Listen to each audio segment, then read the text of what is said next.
Hello everyone, this is Explosive Robotics and welcome to the review video for the 2025 District 214 Robot Rumble competition. If you don't know what this is, it's a competition for 85-pound robots built by high schoolers like me. It took place at Wheeling High School in the past, and this year it took place at Rolling Meadows. The competition is structured in a double elimination tournament, and it takes place over the course of 2 days. At the end of the second day, rumbles are held for any eliminated bots that want to fight again. Up to 6 bots can be in the arena at once, and these fights can last longer than the usual 2 minutes. My school competed in this in 2023. You can find my review video for that competition on my channel. We also competed in 2024 with 2 bots instead of 1, but I didn't make a review video that year. But now I'm back, so let's get started. I guess the first thing I should do is talk about what's different from 2023. First of all, we have about twice as many members on our robotics team as we did back then. We've got a bunch of machines that we didn't have back then. We have better leaders, we have more knowledge. Pretty much every aspect of the club was better than it was 2 years ago. But despite all of this year we still ended up having to rush to finish the bots right before the competition deadline.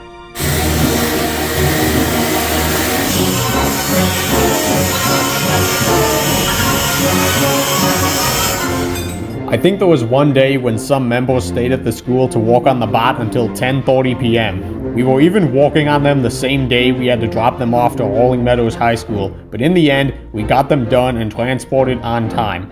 The bot on the screen right now is Doodlebot, and this is Liability. I helped both of these teams this year, but I spent most of my time working with Doodlebot, so most of the things I'll say in this video will be about Doodlebot's performance in the competition. Actually, I should specify that I probably did less work compared to most other members. While I was working with Ant-Rates in the beginning of the year, they were designing and cutting pieces for their bots, and by the time I started helping them, they knew more about what needed to be done than I did, so they did most of the work.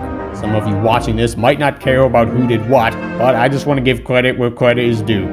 Anyway, aside from taking place at a different location this year, the competition was mostly the same. There were 40 other bots from 14 other schools competing in the tournament, and our school's first fight was with Liability. I wasn't able to see this fight in person because I was waiting in line with Doodlebot, and for some reason this fight isn't on the live stream that was posted after the competition, so I'm just gonna have to recount this fight from memory. All I remember is that Liability was fighting some kind of wedge bot, and Liability's weapon didn't work at all in this fight. However, we pushed them in the screws and we won because they couldn't move. Then it was Doodlebot's turn to fight. We were up against a bot from Conant High School armed with a vertical spinner and a wedge. Exactly what a horizontal spinner doesn't want to face. But for some reason, our opponent's spinner didn't work too well after the first hit. It started dragging on the floor, which made the bot move much more slowly. This gave Doodlebot the opportunity to land this hit to their wheel. With 30 seconds left in the fight, the wheel that Doodlebot didn't hit fell off for some reason. And by the end of the fight, Doodlebot was ahead on damage and control, so we won. I guess this just goes to show that most bots in this competition aren't as scary as they look. After that, Liability had to fight again. Its weapon still didn't work coming into this fight. We were up against a bot called Severance with a big vertical spinner and long forks. It reminded me of Axolotl. This bot looked scary for about 17 seconds, and then its weapon stopped working. With no active weapons, Severance should have been in a position to win because of its forks, but Liability was able to get to its sides and back multiple times and push it into the wall. I don't know who was driving Liability in this fight, but they did really well. Well enough to get another win for our team, making Liability 2-0. The next fight was Doodlebot versus a bot that looked like Tombstone without a weapon. The moment of the match happened about 20 seconds in when we landed a direct hit to their backside and shattered their elbow. Besides that, though, nothing else memorable happened. We drove around, spun the weapon too slowly to do any more damage, made it the distance, and won the fight. It was pretty nice not having to do much repairing in between fights. I think the most we did was change the batteries. Our last fight of day 1 was with Doodlebot again. We were facing a bot with chain armor and a small flipper in the front. It was a pretty interesting design, but it only had 2 wheels, so it moved pretty slowly. One of the first things we noticed about our opponent was something lighting up inside the bot. I don't know if it was fire or just part of the electronics. It started sparking at one point, but it didn't seem to cause any problems for them. Doodlebot's weapon was spinning a bit faster in this fight, but most of the hits we landed didn't do much damage. Our opponent also got a few flips, but those didn't do much either. Even if we did get flipped over, we can drive upside down, so that wouldn't have mattered. Right before the fight ended, our opponent's top plate fell off, which must have made an impression on the judges because we won. By the end of the day, Doodlebot was 3-0 and Liability was 2-0. This was a momentous day in St. Pat's Robotics history. Last year, our robots got a combined 3 wins and 4 losses. This year, we had 5 wins and we hadn't lost yet. Somehow, everything was going right for us on the first day of the competition.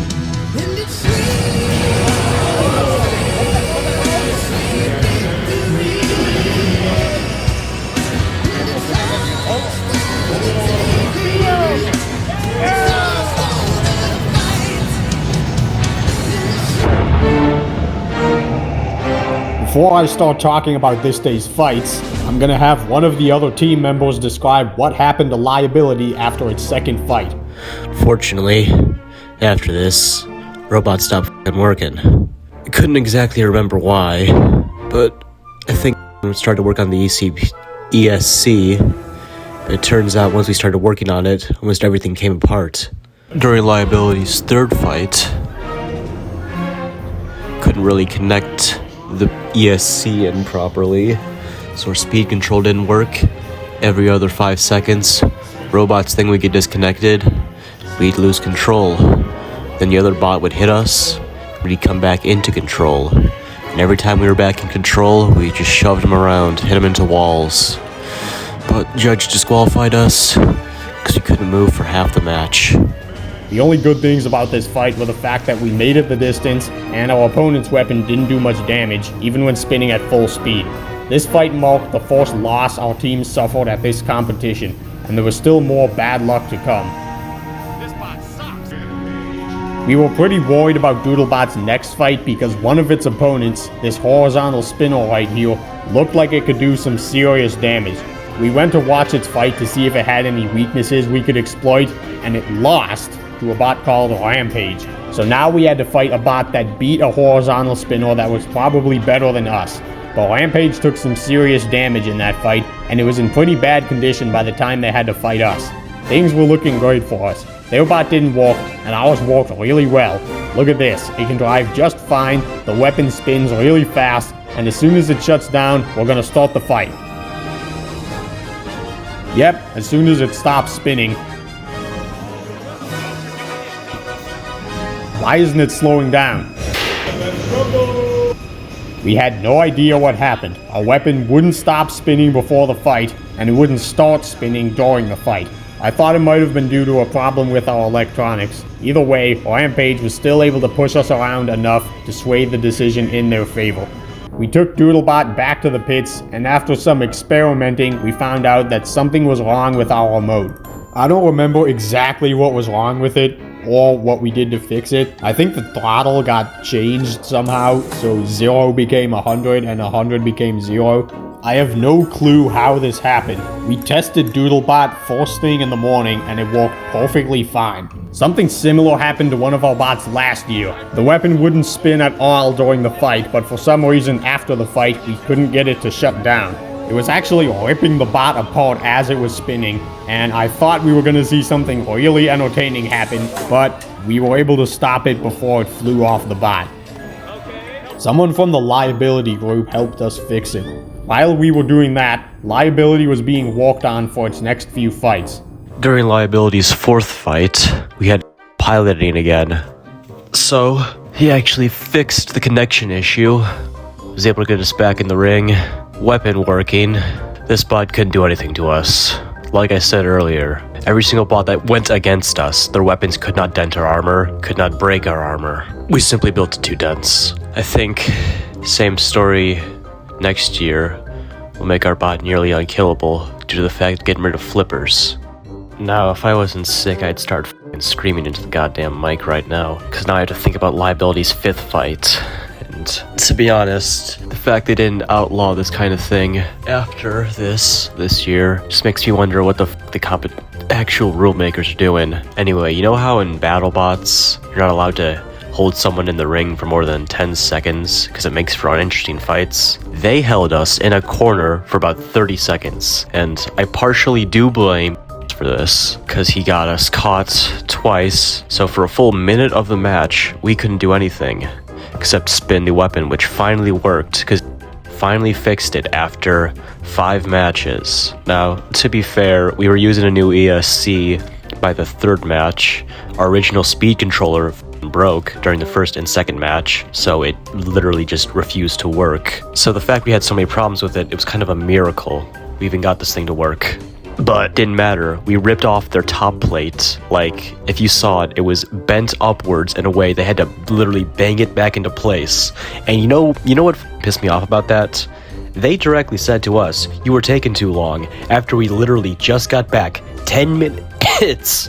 We had fixed the goddamn robot. Somehow got the goddamn weapon working in those 10 minutes. How, I don't know. But, these go up immediately before our match even ends, tells us, "Oh, we've been waiting for like 30 minutes. Oh." Telling us to get the hell out there. Hold us in a goddamn corner for half the match because they can't actually do to us. Couldn't even push us to the actual arena weapon because they know second we hit that, we're probably not flipping over. We're just gonna tank that, get back up and rip them in half, especially after we ripped off their top plate. They just refused to let us out. No. They saw what we could do to the robot and they were just terrified.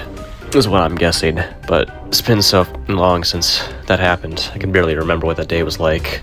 It took almost an hour and a half, but we somehow managed to get the weapon to walk again. It spun in the opposite direction, but nobody cared.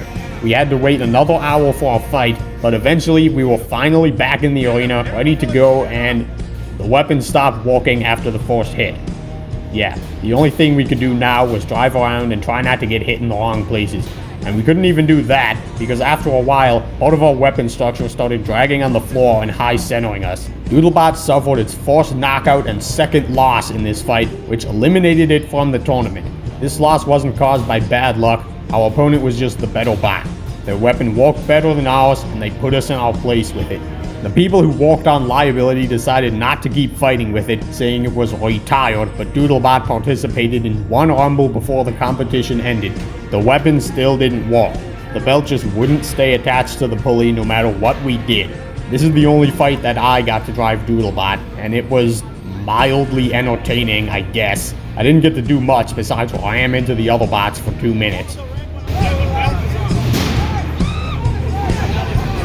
You stuck.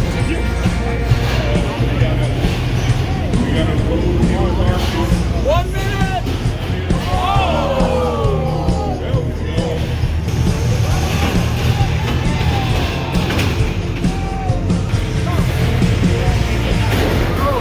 Alright, that's all we were able to do in the arena this year. There are no judges' decisions in rumbles, so Doodlebot and Liability both ended with records of 3-2. We tied with 7 other bots for 9th place out of 42 total competitors. This was a massive improvement over last year when our bots placed 18th and 31st. I don't have much left to say. Everyone did a good job. Of course, we could have done better if our weapon worked in the 4th fight, but then again, that wasn't really in our control.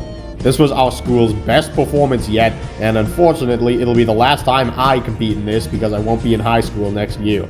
I hope you enjoyed this review, and as always, you can find the full fights in a playlist on my second channel, which is linked in the description. Thanks for watching.